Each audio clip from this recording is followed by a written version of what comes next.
British వలస పాలనకు వ్యతిరేకంగా పోరాడిన భారతీయ విప్లవవేది అనేక బ్రిటిష్ వ్యతిరేక కార్యకలాపాల్లో పాల్గొన్నందుకు తన 23 ఏళ్ల వయసులోనే భగత్ సింగ్కు, తన 25 ఏళ్ల వయసులోనే చంద్రశేఖర్ ఆజాదులు ఉరితీయబడ్డారు.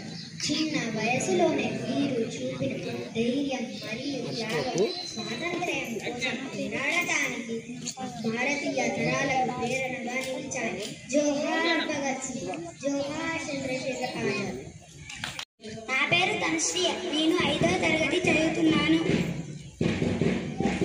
నా పేరు రుద్రమ్మాదేవి. గణపతి దేవుడి అగ్రవి కుమార్తెని. నా పేరు రుద్రమ్మాదేవి. న్యాయం, ధైర్యం, సమర్థతకు నేను రూపం. స్త్రీగా పుట్టిన సామ్రాజ్యాన్ని పాలించగల శక్తి నాకు ఉంది. రాజ్యం పాలించడం అంటే రక్తపాతానికి కాదు, ప్రజల ప్రేమను గెలుచుకోవడం. రుద్రమ్మాదేవిని ఓడించాలంటే ప్రజల విశ్వాసాన్ని ముందుగా ఓడించాలి. రాజ్యాభిషేకం నా హక్కు కాదు, నా బాధ్యత. నాకు యుద్ధం తెలియదనుకున్నాను, కానీ నాకు ఉన్నదేమిటో తెలుసు.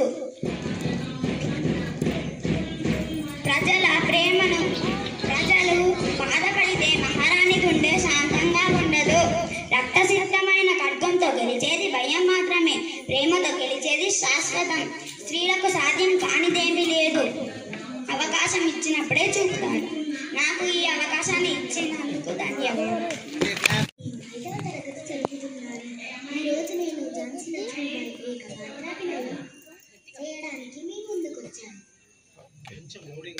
గట్టిగా వీర సైనికులారా, వీర నారామణులారా, లేవండి, నడుమించండి. మాతృభూమి ముద్దు బిడ్డలు మీరు. మీ తల్లి రుణం తీర్చుకునే సమయం ఆసన్నమయ్యింది. భగభగమండే సూర్యుడిలా నగరండి. మన దేశాన్ని పట్టి పీడిస్తున్న తెల్లదొరలను తరిమి తరిమి కొట్టండి. గుండెలో గాలి, రక్తంలో వేడి, కంఠంలో శక్తి నింపుకొని శత్రురాజ్యం నా జన్మ హక్కని. నా కంఠంలో ప్రాణం ఉన్నంత వరకు నా ప్రజల కోసం పోరాడుతూనే ఉంటాను. దిక్కులు దగ్గరైనా మాట తప్పేది లేదు, మడమ తిప్పేది లేదు. వీరులారా, ఉద్యమించండి. విజయమో వీర స్వర్గమో. నేను సిద్ధం, మీరు సిద్ధమా?